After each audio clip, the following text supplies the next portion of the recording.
Inside the Magic, show number 389 for September 16th, 2012.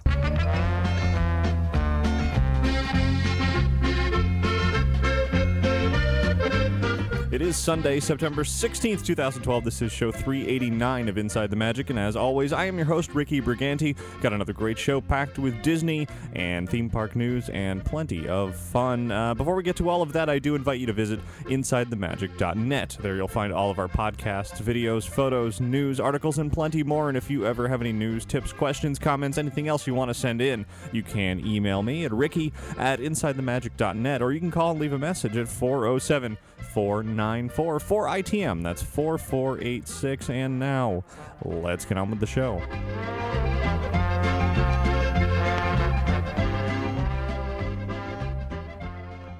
This week's episode of Inside the Magic is brought to you by Magical Travel. Walt Disney World room discounts are frequently available, and when you book your Walt Disney World trip with Magical Travel, you can often find plenty of deals, free tickets, great pricing, all kinds of extra amenities. They are the people to ask for all those extra bonuses. So you're going to want to call Magical Travel at 866-207-8387 or visit them online at magicaltravel.com to receive a free price quote, and be sure to mention Inside the Magic when you do call over there to receive a free Disney gift card for qualifying bookings when you book your Disney vacation with Magical Travel.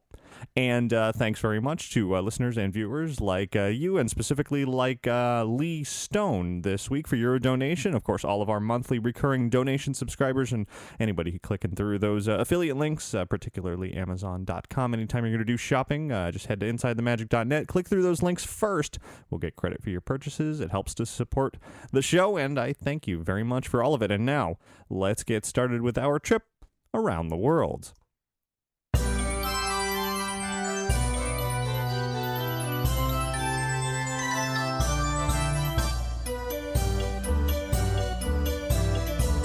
So, Lumiere here, right behind me, for those of you watching the video version, would definitely tell you that there's a pretty obvious biggest story this week. But before we get to that, let me make a mention that just a couple of nights ago, I went to Mickey's Not So Scary Halloween Party over at the Magic Kingdom. Had a great time, as always. Not going to be talking about that on this week's show. It's a little bit too early, I think. I love Halloween any time of the year. I love it this time of year. It's the middle of September, however, and I think I'm going to delay sort of talking about that experience and other Central Florida Halloween experiences at least, I don't know, a week or so.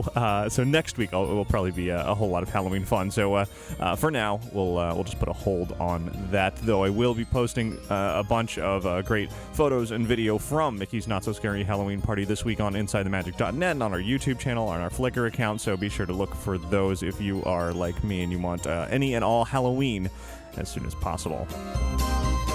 So, as I said, Lumiere, you're hearing the music in the background, Be Our Guest now. Definitely the biggest story this week was some news that came out about the Be Our Guest restaurant over at the Magic Kingdom. No, it didn't soft open. Nobody's been in there quite yet. Well, construction workers have been in there, of course, but no guests have been in there. Nobody's dined in there yet. But the big news is that a long-standing tradition at the Magic Kingdom is soon going to be broken by the Be Our Guest restaurant. And I'm talking about the fact that Be Our Guest is going to be the first location in the Magic Kingdom to serve wine and beer, alcoholic beverages to guests. Yes, there have been opportunities to get alcohol in the Magic Kingdom during special after-hours events, private parties, that kind of thing, but as part of daily operation, this will be the first time that alcohol will be available and served in the Magic Kingdom. Many, many people are in an uproar about this, thinking this is the worst thing ever, that it goes against what Walt Disney created the Magic Kingdom, well, Disneyland-type park to be.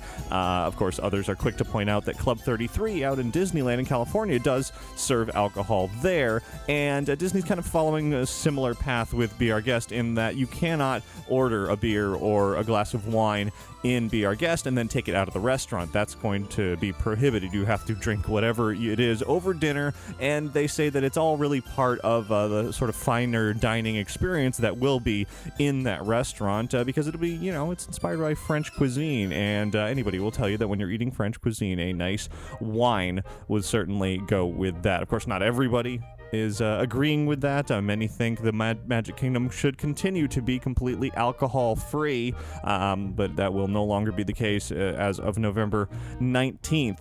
When the restaurant does open up. Disney did publish online a full alcoholic beverage list for Be Our Guest. Includes plenty of beers, plenty of wines, including the Lasseter family wines, of course, from John Lasseter.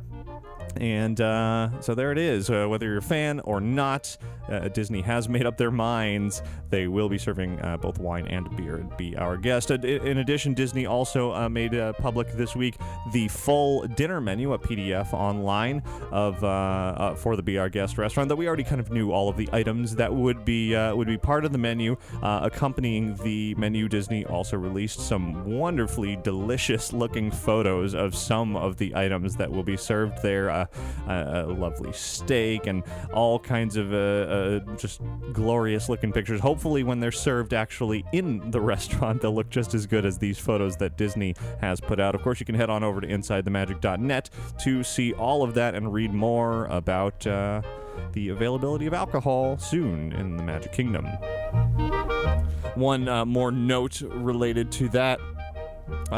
Jean-Philippe emailed me just, I think, earlier today, and he wrote, "I am French-Canadian, and I looked at the new Be Our Guest menu on Disney's official website and noticed a spelling mistake. They wrote," and I apologize if I pronounce this wrong, I probably will, they wrote L'Amour Vrai, V-R-A-I-S. I don't know how to pronounce that. He said it should be L'Amour Vrai, V-R-A-I, without the S at the end. He continued, "I don't even understand Lumiere when he speaks French in Beauty and the Beast because the pronunciation is so bad and I can't even spell words in French. Just think it's funny." Jean-Philippe, thank you very much for that email. I'm sure Disney will realize that and have it corrected before they print up all the menus, at least hopefully, by November. So, speaking of New Fantasyland, of course, which is where the Be Our Guest restaurant is in the Magic Kingdom out here at Walt Disney World, many are wondering, when is that annual pass holder preview going to be, and when are you going to be able to sign up? Well, it hasn't happened yet. Disney has not released the information regarding signing up for that. However, from some pin release dates for pass holder exclusive pins, it seems that November 3rd and 4th, as well as November 10th and 11th, are going to be the pass holder preview dates. That's not set in stone, that's not firm, it's not officially announced as those preview dates. It could be some, it could be different, who knows. But I would say it makes sense. You know, they're certainly going to do it before the November 19th preview for everybody, so it would make sense for the couple of weekends before that to be the pass holder preview dates. So we will wait and see. I'll certainly let everybody know as soon as that annual pass holder preview is available for New Fantasyland. And speaking of pass holder, or rather previews of New Fantasyland, I had a chance to experience finally Enchanted Tales with Belle, the one area of New Fantasyland that has been in a preview stage for a couple of weeks now, and I'll be talking about that in just a little bit here on the show. Moving away from that now, here's some really exciting news that I was very, very happy to hear this week. Of course, one of the hottest giveaways back at E3 and the San Diego Comic-Con was the Oswald the Lucky Rabbit ear hats. Everybody wanted them. Not everybody could get a hold of them. Many are jealous. Well, now, finally, of course, they were being given out in promotion of Epic Mickey 2, the video game that's coming out in a couple of months. Well, now, finally, those Oswald ears are indeed headed to Walt Disney World and Disneyland. They're slightly different than the ones that were being given out to promote Epic Mickey. Those had a blue patch and the Epic Mickey 2 logo on it. The new ones have a red patch with Oswald's face on it. It says Oswald the Lucky Rabbit. They will be appearing in the parks in late October / early November, along with a bunch of other Oswald merchandise as well. And speaking of Epic Mickey 2, it was announced just a couple of days ago, along with many, many details about the Nintendo Wii U, the new system that's coming out in time for the holiday season this year, that Epic Mickey 2 indeed will be coming out for Wii U, along with all the other major consoles. So good news for a brand new system like that. It's pretty much going to be a launch title. Hopefully Epic Mickey 2 will be even that much better than the original. Sticking out here at Walt Disney World, just today I had a chance to hop on over to the newly opened Little Mermaid wing of Disney's Art of Animation Resort. I didn't have a chance to spend a night there, unfortunately, but I did take a lot of pictures and a lot of video of the really huge, impressive figures of Ariel and Sebastian and Flounder and King Triton and Ursula and many others as well. So I will be posting a full photo and video report of this final wing of Disney's Art of Animation Resort coming up this week on InsideTheMagic.net. You can look for that within, a day or two.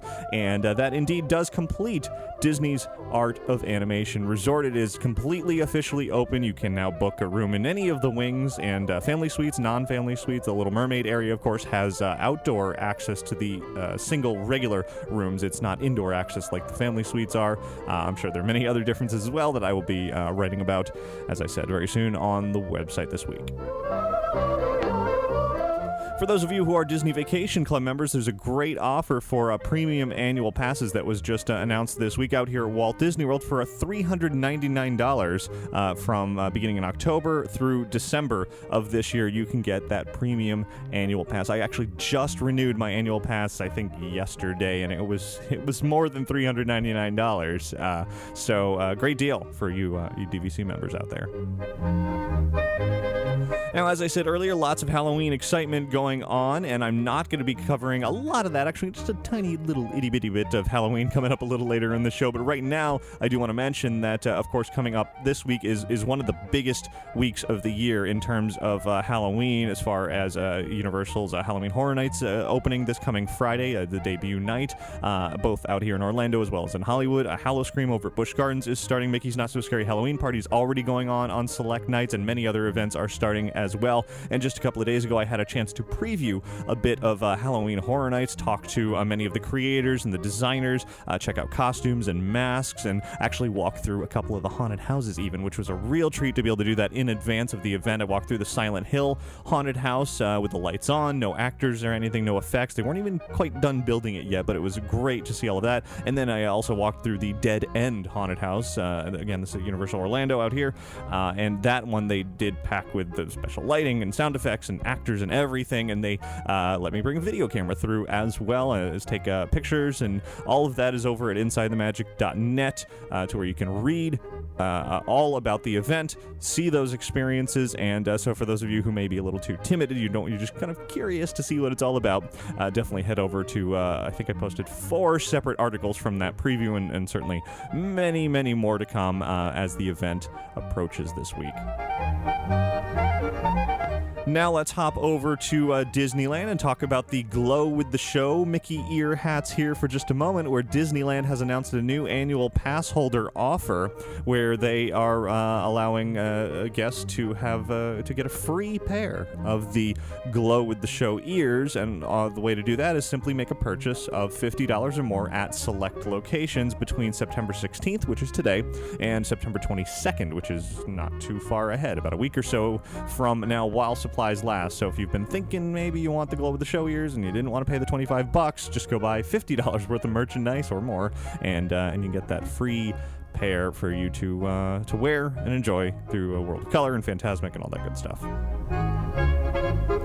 I got an email this week from Kurt, who let me know that, the National Roller Coaster Museum, I've completely lost my place on this. Okay, here it is. The Golden Ticket Awards, I was misreading. The Golden Ticket Awards were announced, and Disney Universal and SeaWorld have won several awards. The winners have been posted online for park and ride winners, as well as publishers' picks, and so if anyone's interested in those awards, which I don't know if those are huge awards or not. Usually we focus on sort of the THEA awards, the Themed Entertainment Association awards. I think those are maybe the more prestigious awards, but then there's the Golden Ticket Awards are out there. So anyway, the list is online if anyone wants to see it.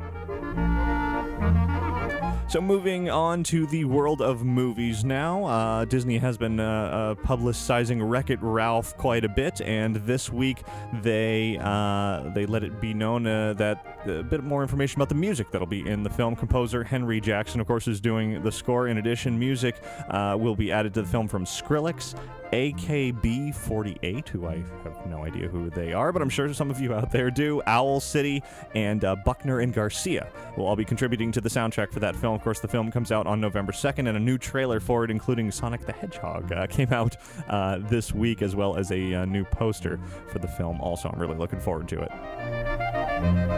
Speaking of films, there's a bit of sort of cross-promotion going on over at Haunted Mansion Holiday at Disneyland, which opened just a few days ago, along with Halloween time. And if you're walking through the queue area, approaching the Haunted Mansion out in New Orleans Square, you might notice a tombstone that's never been there before. It says Sparky on it, and it is, of course, in promotion of Frankenweenie. This would be the newly dug-up grave of the dog who, well, the dog is Frankenweenie, essentially. And that movie comes out in theaters on October 5th. Speaking of Frankenweenie, Joey emailed in to let me know that Subway has $1 bags promoting Frankenweenie with special little artwork on there. So if you're a collector of Tim Burton things, Frankenweenie things, whatever, head on over to Subway to check that out. Coming out soon on October 2nd, sticking with the world of movies, is Cinderella on Blu-ray. It's going to be a Blu-ray Diamond Edition, which is always a special thing. All kinds of new bonus features and the like, combo pack, digital, on-demand, all that kind of good stuff. All coming out October 2nd. And, gosh, I keep losing my place today. I'm recording this on Sunday night. Of course, this week I was out at Art of Animation earlier today. I actually went to the theaters and saw Paranorman, which I enjoyed. And as a result, I haven't eaten dinner yet, and I keep losing my place. As we round out the news here, I do have one more bit of news now that I have found what I was about to say, and this is actually a bit of a plug for a friend who's been on the show here quite a while ago. If you remember the name Jeff Bayham, he is the guy who runs DoomBuggies.com. He's also got another Disney podcast out there about more than just the Haunted Mansion, about everything Disney, specifically old things Disney, called Mousetalgia, and he's putting on a very special event called An Evening in the Tahitian Terrace. It's going to be in the original Adventureland location of the Tahitian Terrace at Disneyland Park. It's going to be held on Saturday, October 13th. Great day. Right after Mickey's Trick or Treat party and the night before the chalk walk through the park.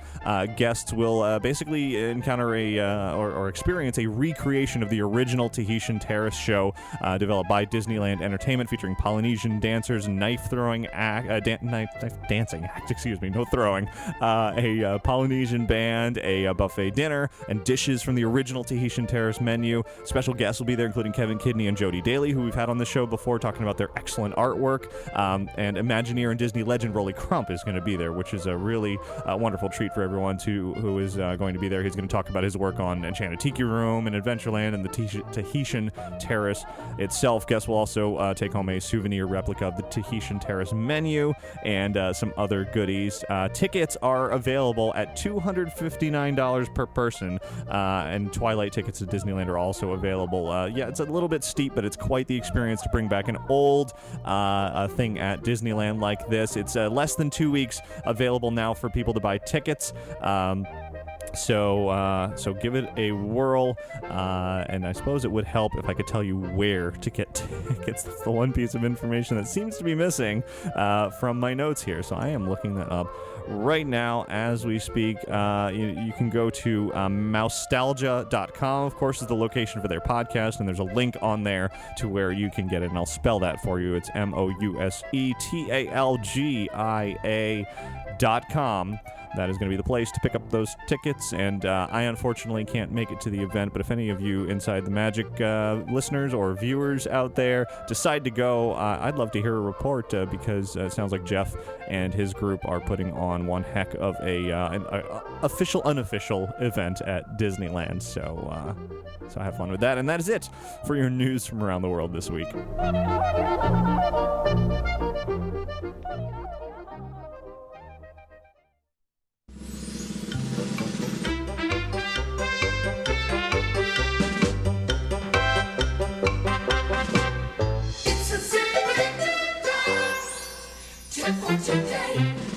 And this week's tip comes in from Terry, who writes, "My family and I discovered a great place to watch the parade from at the Magic Kingdom. We go up to the second level of the train station and have a wonderful view. There tends to be still some space up there right until the last minute, which works out well since we are not very good at securing a spot ahead of time." Terry, that is a good tip, except on the really, really crowded days or the really special parades, people will even find that spot to secure. But yeah, that's definitely one of those unique spots, because normally, you watch a parade from eye level, from the ground. You're looking head on and everything, even looking up at the floats. But to go up to that second level of the train station to look down as the floats go by, definitely a unique vantage point, and one that if you go just a little bit early, you can get right up there against the railing, have something to lean on, and enjoy a special view for what is fun, no matter where you see it from. So everybody else out there, email your tips into tips@insidethemagic.net. And now, before we jump into a couple of fun features on this week's show, let me put in a quick word about Theme Park Connection. This is the place to go if you are a Disney collector. You will find collectibles from not only sort of Disney store past and things you would normally find that are collectibles just in regular stores, but also things you would never find anywhere else because they're from theme parks, movie sets, they're props and costumes and signs and all kinds of amazing things that you never thought would be for sale, but there they are at Theme Park Connection. Old paperwork from Imagineers, personal notes, autographs, all that kind of thing. Just anything you can imagine from the world of Disney comes and goes, but it all goes very quickly, so you're going to want to check it out. You can do that in one of two ways, or both ways, really. You can visit their physical store. It's a giant warehouse/store out here in Winter Garden, Florida, about 10-15 minutes north of the Magic Kingdom or so. Or you can visit their website at themeparkconnection.com, where they also sell items online for you to browse and purchase, and they're always listing hundreds of new items every single week, so check it all out over at themeparkconnection.com.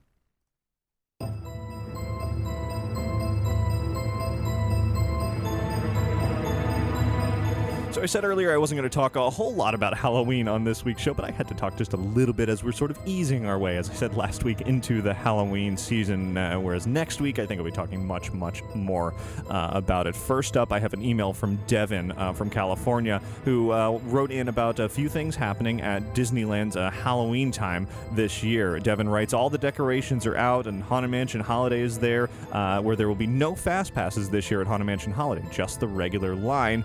He said, "When I went this Friday, they were not needed." Anyway, he continues and wrote, "Instead, the Fast Pass area has been turned into a meet and greet for Jack and Sally. The Pirates League is now going on in New Orleans Square, but the few times I passed by, there was nobody there. Cast members stood waiting for guests to come. The Big Thunder Ranch Halloween Carnival is open and offers a lot for kids to do with all the different activities. I also had a chance to go to Disney's California Adventure and check out the Frankenweenie exhibit in the animation building. They have the attic, classroom, and kitchen scenes from the movie. They also have a display which shows the skeletal structure of Sparky's body and Victor's head, as well as different costumes and other characters. I also went and watched the Frankenweenie preview in the Muppets Theater. The movie clip is roughly 8 minutes long and presented in 4D. The preview was really exciting, and the 4D effects enhanced the 3D experience even more. Wind came rushing past, lightning flashed above you, and you even got rained on. Watching it made me really excited to see the film, and I encourage anyone who has the time while they are in the parks to go see the preview." So great little report there about Halloween time at Disneyland. Now, of course, I've talked a lot about the more scary events coming up very soon. Halloween Horror Nights at Universal Orlando, Howl-O-Scream over at Busch Gardens, and that's not necessarily for everybody, but you might be curious. I've heard from a lot of people who really enjoy reading what I write about those and seeing the pictures and the video online. But there are ways to be able to enjoy that in person. Sort of tips for those of you who may be a little bit timid about going, but you really do want to go. And Susan wrote to me with some tips exactly about that. She calls it 10 tips for haunted houses for chickens, for the faint of heart, to help you go through the scariest Halloween attractions, and I wanted to offer those here because I found them to be both amusing and actually rather helpful for those of you who may not be familiar with that type of event. So let's just run through those real quick here. Number 1, go with someone who isn't a chicken. A whole flock of chickens attracts more ghouls. Very true. Number 2, don't go with a full stomach or a full bladder. Accidents happen. At number 3, keep moving, but don't run. Dark twisting halls and uneven ground make running a real danger, and hungry zombies can move faster than you think, and that's very true in those haunted houses. You don't want to run. There's all kinds of stuff around there, and You might get chased. Number 4, walk with hands about a foot in front of you, in front of your face, holding onto the shoulders of the person in front. This keeps the dangling webs, guts, and whatever else is hanging from surprising you when it hits you in your face. Number 5, don't be the first or the last in your group, although a new trend is to wait 1 or 2 people in a group before to have them pass before triggering a scare. The front of the line still gets it sometimes. Number 6, bring a small light or glow stick, not to find your way, but as a security nightlight. Wear it around your neck and wrist and be prepared to turn it off in the haunted houses and if it attracts zombies and beasties. Number 7, dress for warmth and comfort.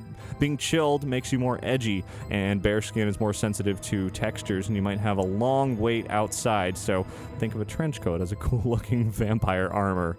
Number 8, be aware of your surroundings and don't concentrate on only one thing in a room. Misdirection is a great trick of the trade to scare the unwary. Where would you hide? Number 9, use earplugs. This reduces the shock factor of bangs and screams. Earbuds work as well and come with their own leash. And finally, number 10, it ain't over until you've left the grounds. Just like a surprise ending in a horror film, actors like to lurk in the shadows at the exit. You know, if someone jumps out at you in the parking lot, however, defend yourself. You're being mugged.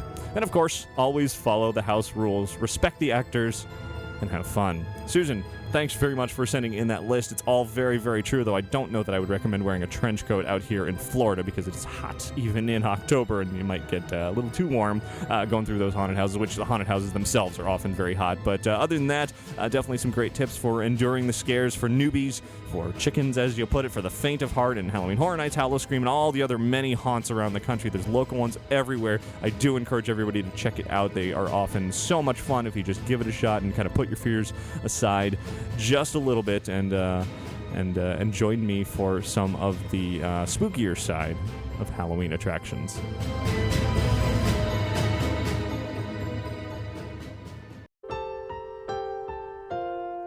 So now I want to talk a bit about the first aspect, the first element of New Fantasyland of the Magic Kingdom out here at Walt Disney World that has been unveiled and previewed by guests. Actually, over the last, week and a half, maybe even 2 weeks, it's been going on in testing, and they've made some tweaks to this experience over that couple of weeks, and I headed out there just the other day for its final day of testing to sort of see the, I guess you could call it the finished version for now, though they did say some changes may be made by the time it grand opens a little bit later this year. I am talking about Enchanted Tales with Belle.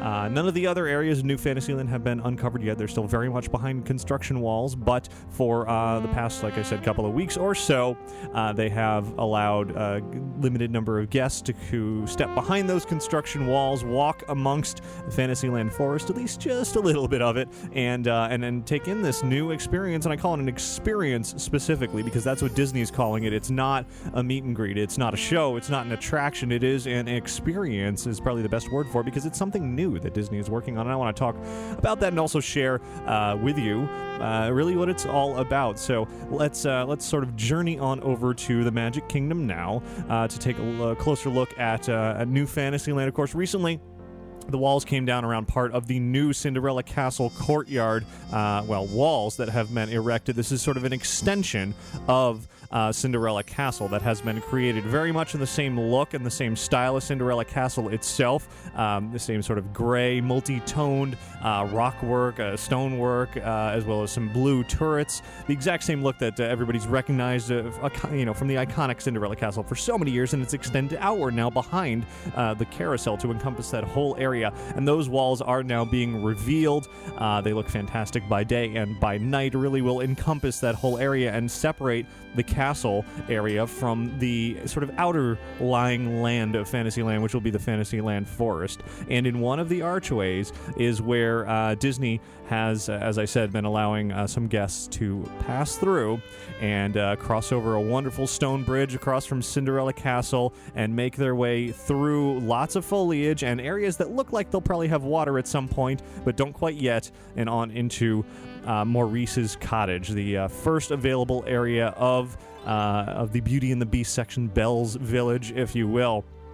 It's high atop next door is Beast Castle overlooking the rockwork. Got to see a really great view, not up close with Beast Castle because you'll never really be able to get up close to it, but definitely a closer view of it, which looked great. And Maurice's Cottage, great little location, very well themed in the area. Lots of trees and lots of foliage and bushes and decorations, and it really looks great around that the whole surrounding area. It's a very immersive environment. You feel like you've stepped away from sort of all the concrete of the rest of Fantasyland and into this area where this cottage is sitting, just amongst, as I've said several times now, just amongst trees. That's all that's really around it, which is kind of special to have that in the Magic Kingdom because there's not enough of that, and that's really one of the things that Fantasyland, new Fantasyland, is going to change. And decorating the outside of Maurice's Cottage, you notice some hearts on the window shutters, and really nice hues of orange and red all over the outside as you walk through the queue, which it took me probably about 30 minutes to finally make it inside the cottage. And walking through the queue out there, not the most entertaining place in the world, no real entertainment offered, although they were playing some Beauty and the Beast music there. But it was a real feeling environment, which was good. But we're really here to kind of talk about the inside of this experience. And stepping inside Maurice's Cottage, the very first room that you enter is sort of this living room area that doesn't really have a purpose other than holding a group of guests before they move on to the next room. And it is extremely well decorated. Lots of props everywhere, really linking Belle to this experience as well. A lot of sort of the plans that Maurice maybe is working on with his latest tinkering projects, and desks and papers and dishes. And there's a wonderful painting of Belle and her mother up on the wall. There's a fireplace. There's a chart on the wall of you can see Belle's height over the years as she grew up, and just the whole area feels very home-like. It feels like somebody really could have lived there or does live there. And Disney has done a really nice job with filling out this very first room, which doesn't have, as I said, a purpose really other than just holding guests. It's a really nice place to spend a little bit of time and be able to really just give you plenty to look at while you are waiting for the experience, the Enchanted Tales with Belle experience to really. And once you move on from there, there's a wooden door at one side of this first room of Maurice's Cottage, and it's at that point that I'll turn down the music here and I'll begin to share what it sounds like, and for those of you watching the video version, what it looks like to step into Enchanted Tales with Belle, and I'll pipe in with my own sort of descriptions as well, and thoughts and opinions on each section as we go along here. So listen in, stepping into Enchanted Tales with Belle. Welcome to Belle and Maurice's home. Please come right in. Ready? Here we go.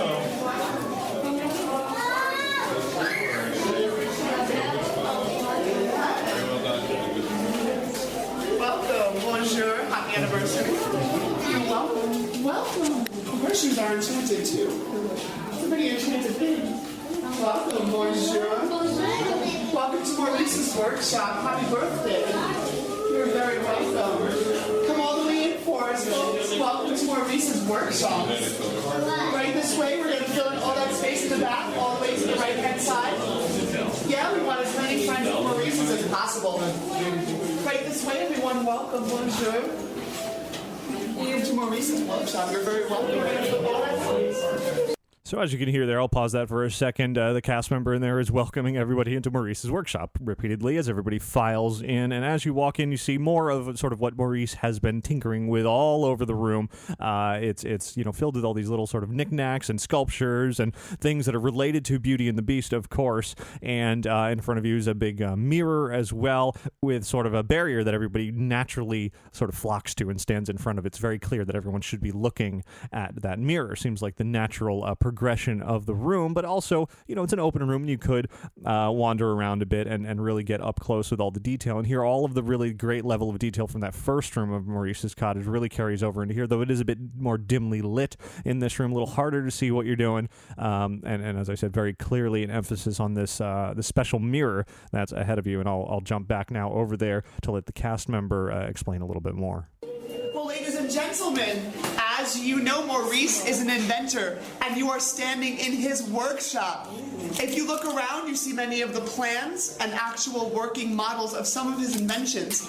We would like you to take as many pictures as you can, but for the safety of these delicate inventions and for the courtesy of your fellow guests, no flash photography or external video lighting until you all return to the village.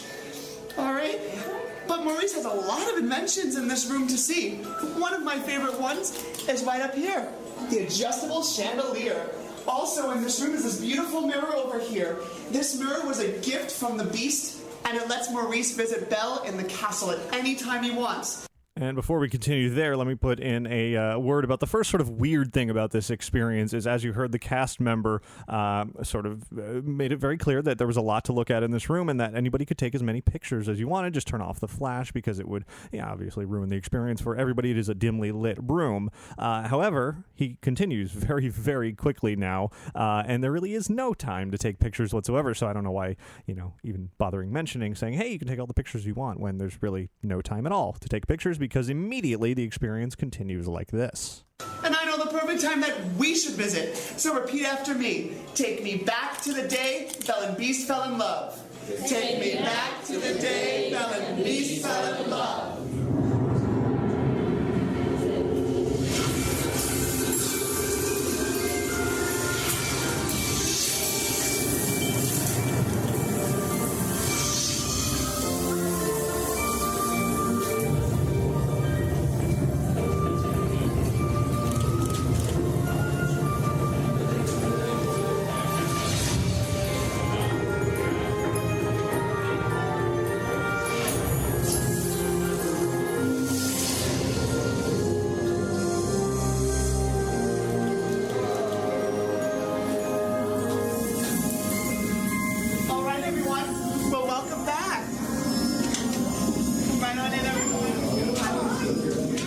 From there that everybody magically gets transported into Beast's castle by way of this magic mirror that has transformed, well, magically, between what looked like a mirror and actual portal or a gateway into Beast's castle. And from there, guests are invited to step into the next room, and this is where the experience kind of has both amazing things, like that magic mirror, it most certainly is. It is a great effect turning from this small mirror into this large doorway that you can actually pass through magically, and great effects like that. But then you step into this next very bare room. It seems like perhaps Disney hasn't finished propping out this room yet or fully decorating it yet. There is an extremely impressive audio animatronics figure in this room, but the rest of the room is just totally bare, which is a bit odd. It's totally focal point on one item in a very large room, and it's all focused on this one specific character, which you will hear right now.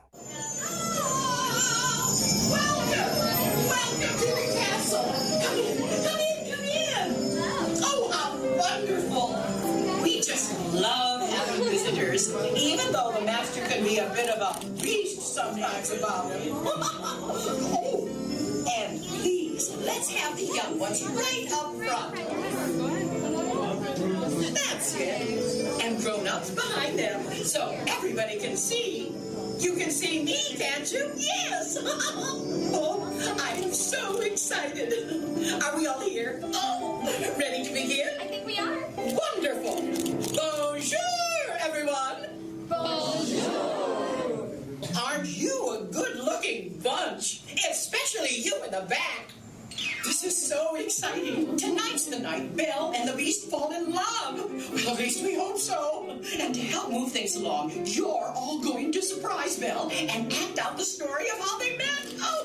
So there's the premise, to stop this once again, of Enchanted Tales with Belle. You're surprising Belle by sort of commemorating that moment when Beauty and the Beast met and reenacting that. And for anybody who wants to take part in that, that is what goes on in the whole experience, the rest of the experience of Enchanted Tales with Belle. The voice that you're hearing, if you're not familiar with it, if you're just listening to the audio podcast, is an amazing audio animatronics figure of Madame Wardrobe from Beauty and the Beast. Life-size wardrobe right in front of you with wonderfully amazing, accurate, lifelike, expression-filled facial facial movements and eyes, and it's really a phenomenal piece of technology right there. Really a magical thing that you see it and you don't even think technology. You think there is a real talking wardrobe in front of you. So let's continue a little bit more about how that sort of direction goes with this storytelling bit, and I'll chime in here again in a second. I can hardly wait. What do you guys think? Will you help us? Yeah.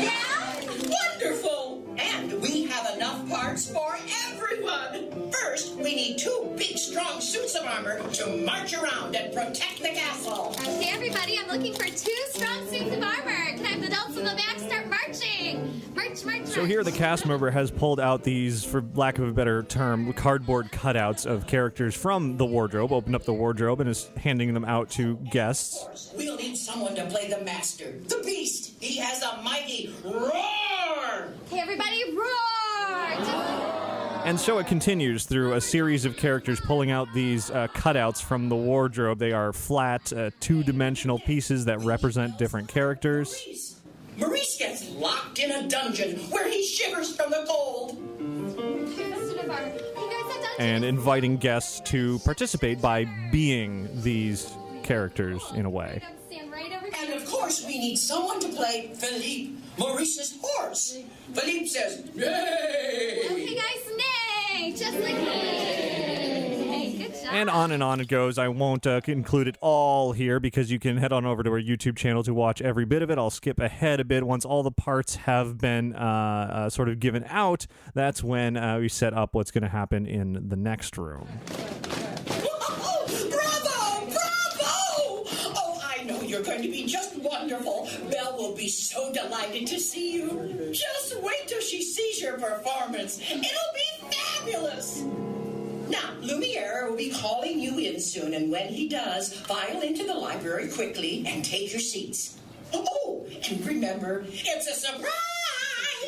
So, mum's the word. Oh, Belle will be so excited. And anyone who's been to Disney California Adventure is familiar with the Beast Library. Of course, it's part of the animation experience over there. Very impressive room out in California with a lot of detail and a lot to look at and explore, and that wonderful rose effect that goes on in there. And so guests who have been there may expect a similar level of immersiveness and impressive experience here in this. But when Lumiere does make that call to come into the library, while Lumiere himself is another incredibly impressive audio animatronics figure, the rest of the room, again, a little bit flat.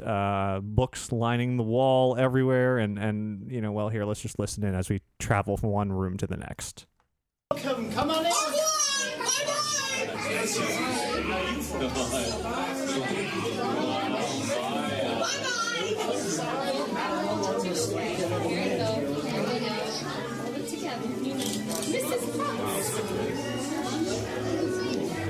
So if you guys do not have a problem, please move right this way with those chips. Coming right in. Maurice, sit down right here. Philippe, right here.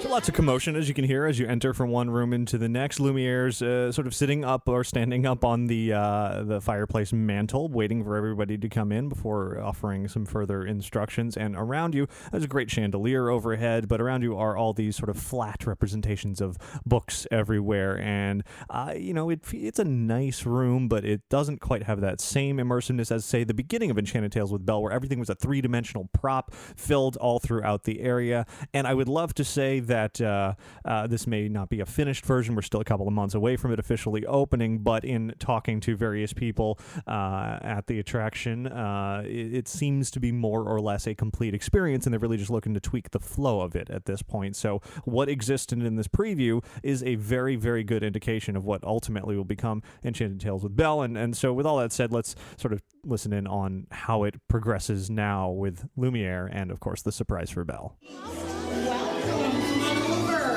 Children, you're going to want to face the fireplace, okay? So turn around and face Lumiere. Over there and turn around. All right, because you want to watch Lumiere, all right?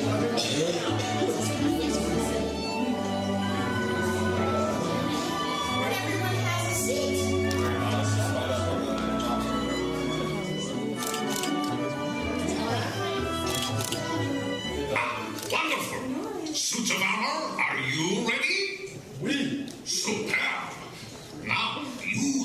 hardest part of all. Throughout the entire tale, don't move. I'm joking. You will be marching soon enough. Now remember, Belle doesn't know you're here, so shh. I shall call her in, and when she enters, we'll all shout, surprise!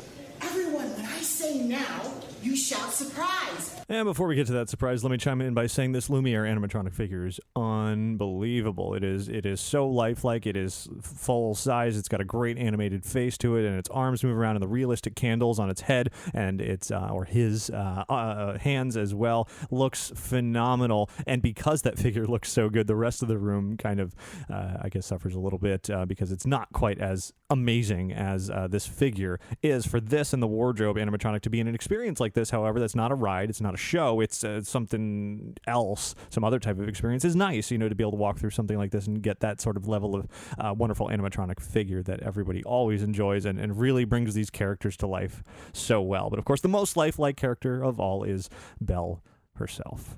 Lumiere, the lights, please. But of course. Oh, Belle, where are you, mademoiselle? Lumiere. Now, surprise! Bonjour, everyone. Hello there. Oh, You look lovely, dear. so nice to see you. I can't believe you're all here today. Why, Lumiere, what a wonderful surprise. What are all my friends doing here today? Well, Shelley, before your big dinner with the master tonight, we thought it would be fun to act out a story with you. Story? Why, I love stories. Very well.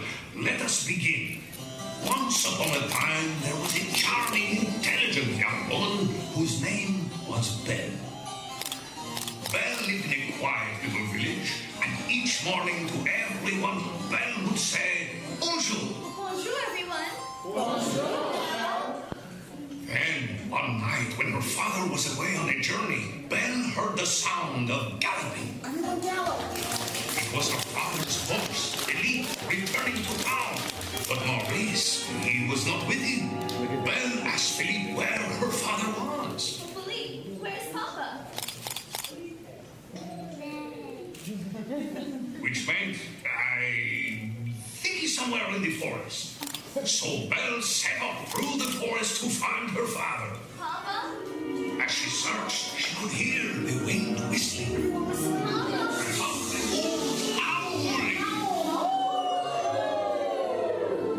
At last she came to a castle, and there, locked in a cold, dark dungeon cell, she found her father, Maurice, shivering. Then suddenly the biggest, most ferocious beast Belle had ever seen jumped out and roared. Oh, my goodness. His suits of armor screeched at the top of their lungs. They pleaded with the beast to let Maurice go. Please, let him go. But the beast refused, so Belle agreed to take her father's place. Go, Papa. I'll stay. Later that night, Belle became hungry and searched the castle for something to eat. Well, I am a little hungry. Wait, what's more of that gray stuff? It really is delicious. So imagine her surprise when a tiny teacup named Chip hopped up to her and said hello.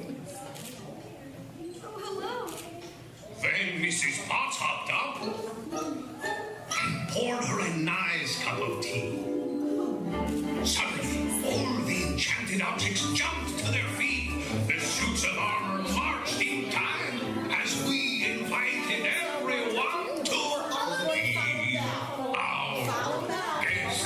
Our guest, our service, our test, time, death, and running to Sherry, and we are to show our doors while we're try to quest our constellations, and believe me, constellations, we can swing, they can dance, after all this is France, and the king is never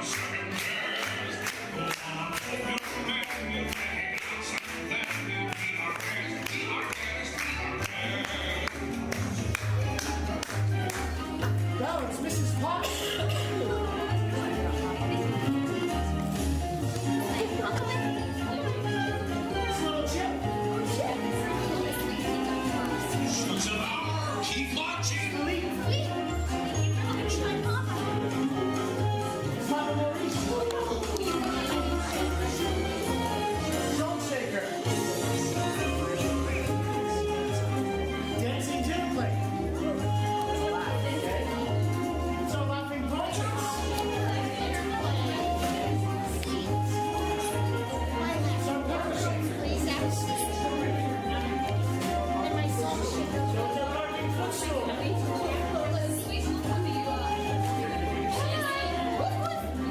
Understand wardrobe. Just like silverware.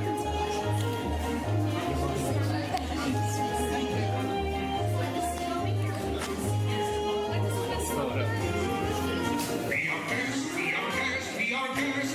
Please be our guest. And as time went on, Belle realized that the beast was not mean or cruel, but in his heart was sweet and kind. And Belle and the beast became the very best of friends. And that is the story of how the beauty met the beast.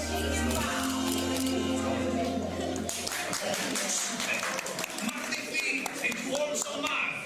And to show our appreciation, a little something to mark the occasion.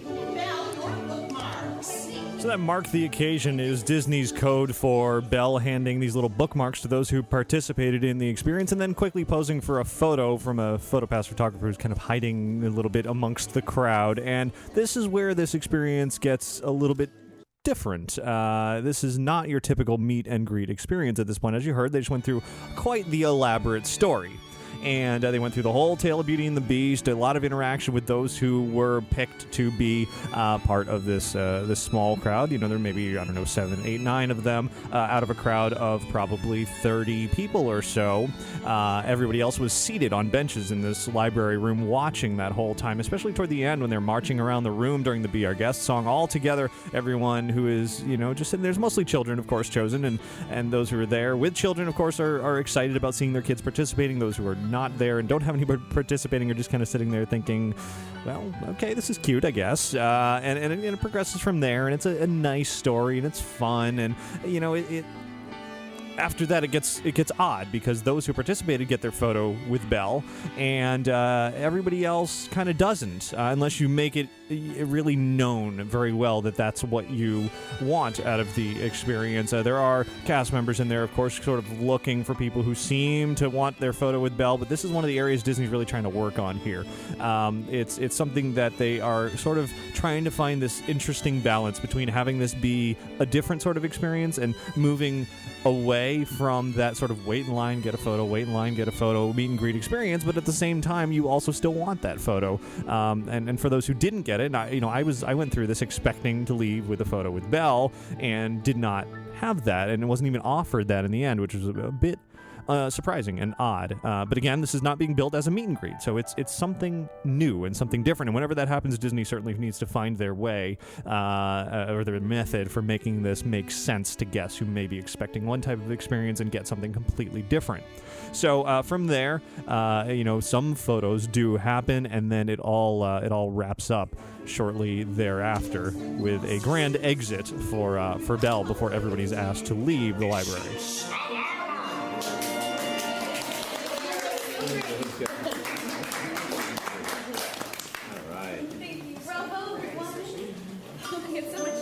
Excusez-moi, mademoiselle. Dinner awaits. Of course. I don't want to keep these waiting. I can't wait to tell them all about you. Goodbye. Wave goodbye, everyone. Au revoir, Shelby. Good luck. Suits of armor, you are dismissed. Goodbye, one and all. Thank you, everyone, for joining us. Now, if you please all stand, gather all of your belongings, and exit the doors to the back of the library and have a wonderful day.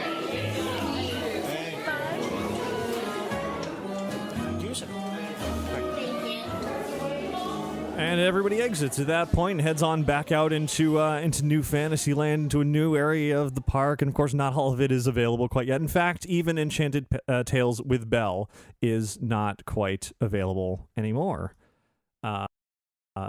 As I said earlier, Enchanted Tales with Belle has ended. These previews do not go on anymore. The day that I was there this weekend was the final day of this sort of test and adjust phase. So nobody is allowed, well, construction workers and Disney employees, of course, are allowed back there, but no guests are allowed into New Fantasyland now until November 19th with the sort of official preview stage beginning, and then December 6th will be the grand opening of Enchanted Tales with Belle, along with the Little Mermaid ride, the Be Our Guest restaurant, and a few other things as well. So for now, that was an opportunity to experience a little bit early one of the areas that I think Disney felt a little bit concerned about how it would come off, how it would flow, and they really needed to have this preview to be able to figure it out exactly. So I hesitate to judge them too much on this preview experience because it is possible that a lot will change between now and November 19th. But from what I've been told and what I understand, not a ton with this experience will change. The basic premise, the basic flow, the basic structure, the basics really of what it is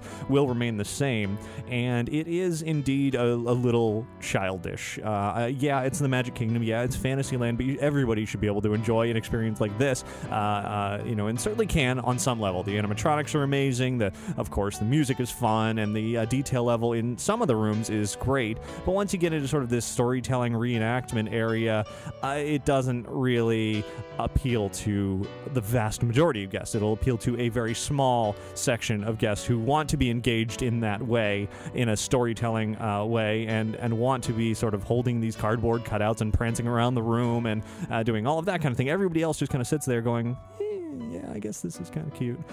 So it's not an experience for everybody. It's one of those things that I am glad I went through now. I loved seeing the animatronics figures, and I'll go through it again certainly when it reopens or opens officially in a couple of months. And after that, if it's pretty much what I just shared, I probably won't really go through that much ever at all, unless I've got somebody in town who I want to show it to. It's not going to be one of those go-to attractions for me. You could say, yes, I'm not the target audience. I'm a 31-year-old guy. I don't have kids. But then again, Disney is supposed to be for everybody, not just for one section. All the attractions should be accessible and enjoyable by everybody. And so to target something like this at one specific audience, it's a little bit disappointing, but at the same time, it does that very well. So, yeah, there it is. And I certainly look forward to dining at the Be Our Guest restaurant very much. I think that will most certainly be the more adult portion of the Beauty and the Beast experience. And the Gaston's Tavern, which will, I'm sure, be a fun place also. And plenty more to look forward to there. So that's just a bit of a sneak preview for New Fantasyland that Disney offered. Enchanted Tales with Belle will, of course, have much more about New Fantasyland as the time gets closer and closer to that preview stage. As I said, it will be November 19th that all guests of the Magic Kingdom will have a chance to check it all out, and I'm sure there will be even some previews sooner than that.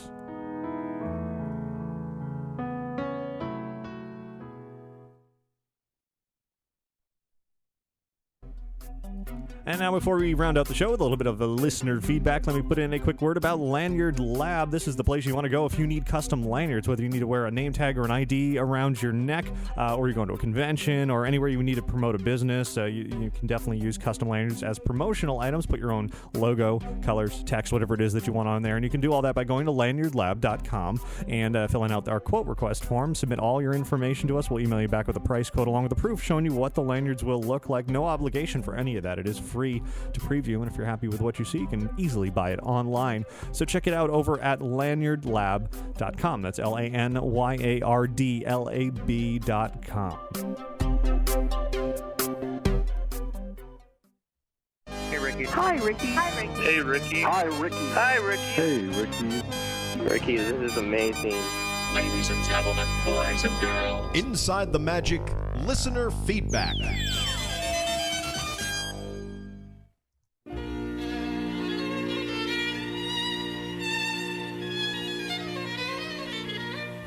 Now, I know I said I wasn't going to get behind on listener feedback again, but I got an immense amount of email this week, and if I sat here and went through all of it right now, the show would be literally twice as long as it already is, and I just can't do that. We're already up to an hour almost. So I'm going to share just a handful of emails and a couple of voice messages as well, and then we'll just kind of hold the rest for the coming weeks, and we'll just start rolling them over again, and I'll probably have to do another one of the mega listener feedback shows coming up in the coming weeks. So let's just jump right into it for a few minutes, just to include some here at the end of the show. Ryan from Illinois writes in and says, my question to you, and you may tire of this question, but which do you prefer more, Walt Disney World or Disneyland? It's if fair to compare the two, how about this angle? It seems on boards, etc. Many say that the Disneyland version of rides trumps that of Disney World. If that's the case, what is your opinion on what could Disney World take from Disneyland to improve its standing between the two? If you like the one in your backyard better, I would love to hear why. This is all purely fun, as I've never been to California, but I doubt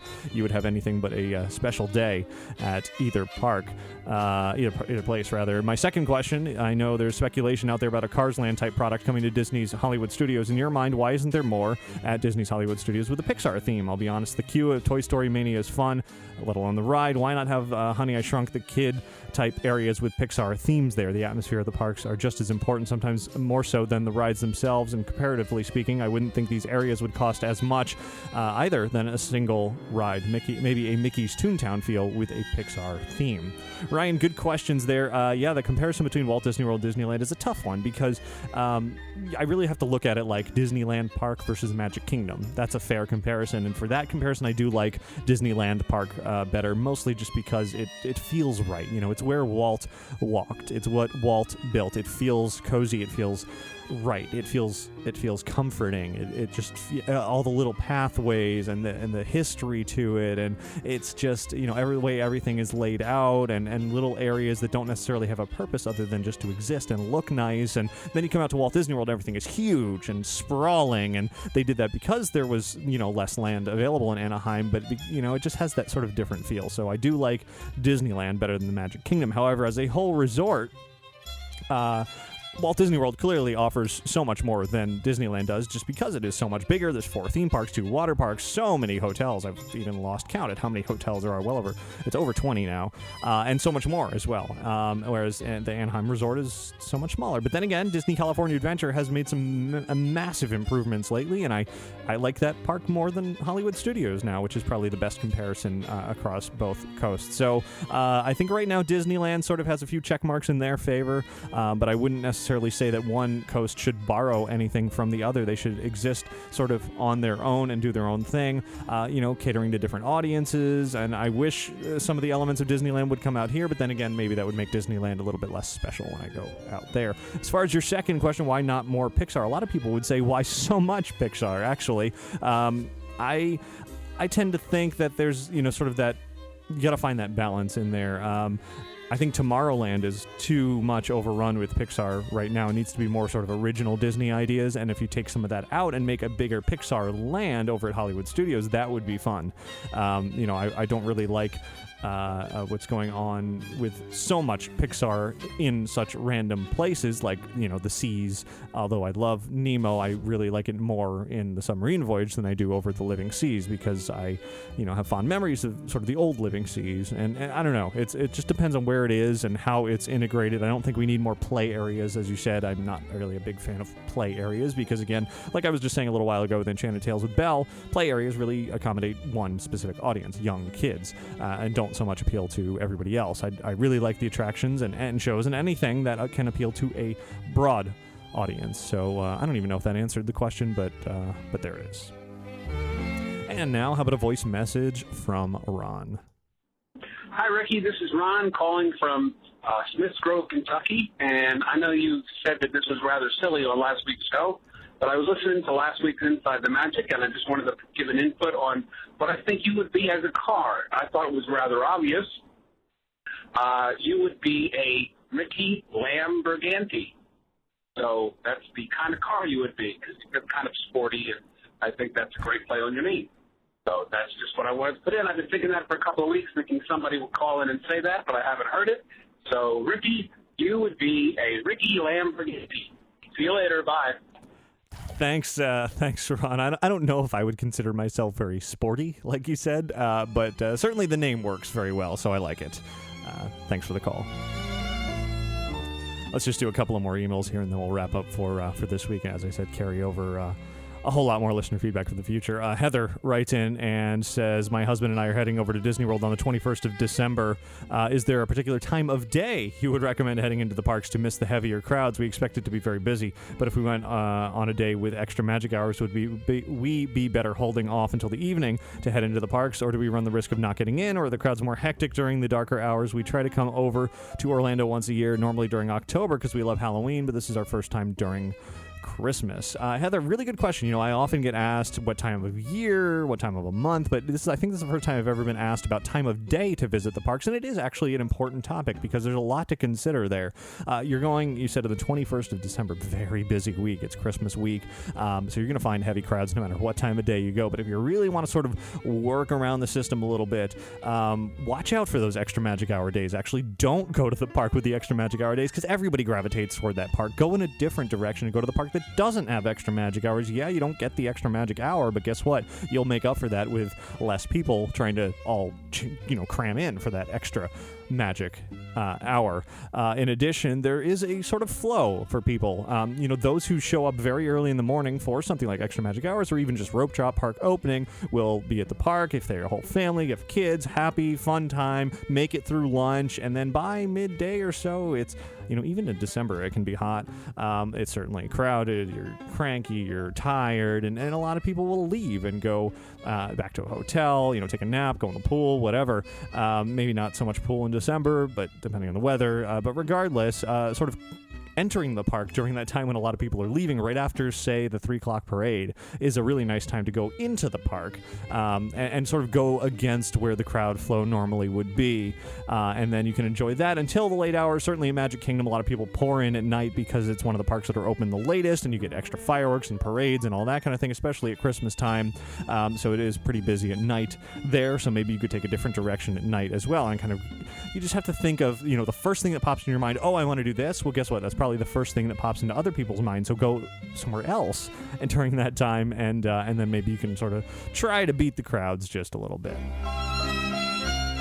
Next up is an email from Alexa, who writes, I've been watching for almost a year now, and I have been in love with Disney since I was 2.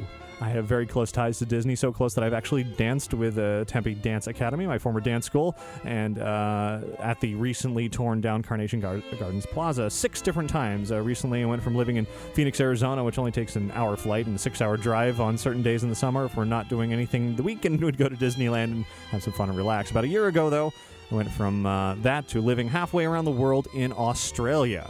Not long after arriving, I heard about a lot of swampland being purchased in large quantities all in one giant space that sounded extremely similar to what they did with Disney World. I looked further into it, and I found that there was a news article that came out not too long before I moved out with a front page story that said, that was titled, "We Say It's Disney Again." Where I live is where most of Australia's theme parks are, but where the land is being bought, it is not super close. I would love your opinion on whether or not I am totally insane for thinking that this could be a possibility. Alexa, great question. For you to move halfway around the world, this certainly must have been a shocking change. I would love to visit Australia someday, and if Disney ever built a park there, that would certainly give me an extra added incentive to go there. However, it is certainly all just rumor at this point. I've heard the same rumor as well. I remember reading the headlines probably multiple times, and yeah, ever since Walt Disney sort of secretly bought up all the land out here, not all the land, but a large amount of land out here in Central Florida, and eventually word got out that that's what was going on, that sort of piece of American history has sort of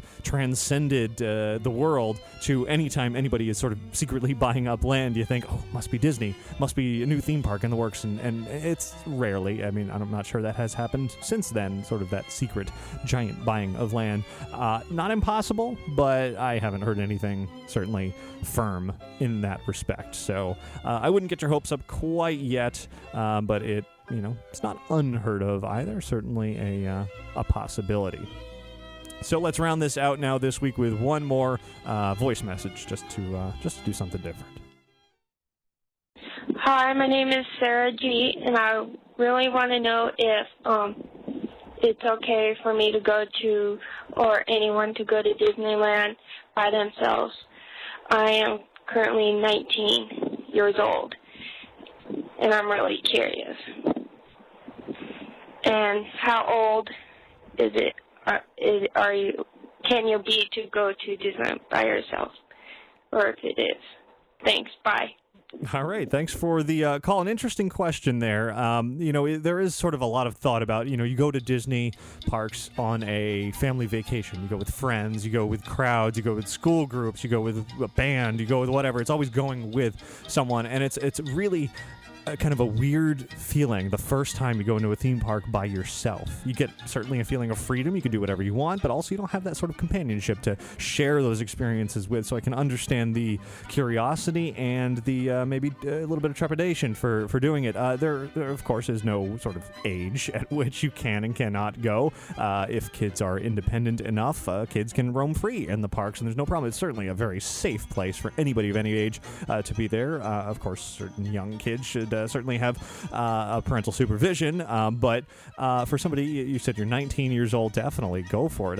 Have fun. It is a fun, sort of liberating experience to go to the parks for yourself. If you have never done it before, you don't have to think, oh, when does my friend need to use the restroom, or when is that person hungry, or, oh, you don't want to ride Space Mountain right now, oh, but I really want to, and all that kind of thing. You just do whatever you want at any time, and it is fun. You could actually get so much, quote-unquote, accomplished during that time because you don't have to wait for anybody and just go on a whim, and you do this and you do that, and you feel like you're always doing something that you want to do, that, completely for yourself. So it can be a lot of fun, and I definitely recommend everybody at least once hit the parks just on your own, even if it's only for a few hours. You can really take a lot of enjoyment out of that. And if you feel lonely at any time, cast members are so incredibly friendly. You can always strike up a conversation. Even other guests in line when you're waiting for rides, strike up a conversation and sort of get that little bit of companionship, but also still have that freedom to do whatever you want. So, there it is. We'll go ahead and end listener feedback right there.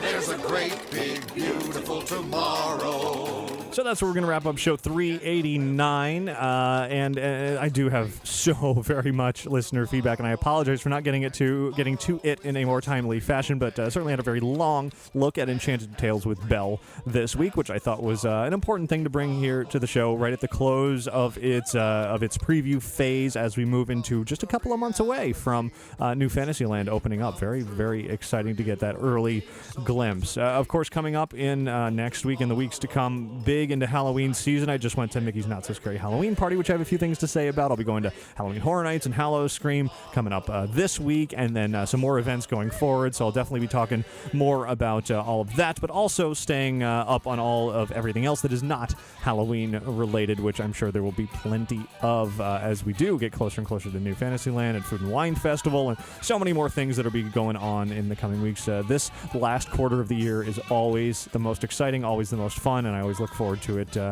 absolutely every year. So I look forward to bringing some of that to you as well. I do want to thank Magical Travel for sponsoring this week's episode of Inside the Magic. You can find out more about their travel services by visiting magicaltravel.com.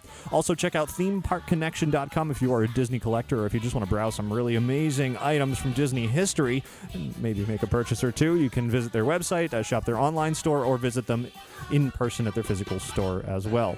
Also, check us out over at lanyardlab.com to see all the different styles and custom lanyard options that we have available. You can request a price quote today to receive a free digital preview of your lanyard design. And of course, between episodes of this podcast, visit InsideTheMagic.net. It is your source for Disney and theme park news. I'll be posting plenty this week, not only Halloween, but also Little Mermaid over at Art of Animation, a bit from, well, Not So Scary, I guess, is Halloween, but plenty more as well. More from Enchanted Tales with Belle as well. The full experience is up on YouTube. I'm going to be posting more thoughts of my own and photos and all that kind of thing. So definitely stay on top of all that over at the website, along with everything else we have. Follow us on Twitter, Facebook, again, YouTube, and all that good stuff. So thanks to all of you for listening and for watching every week.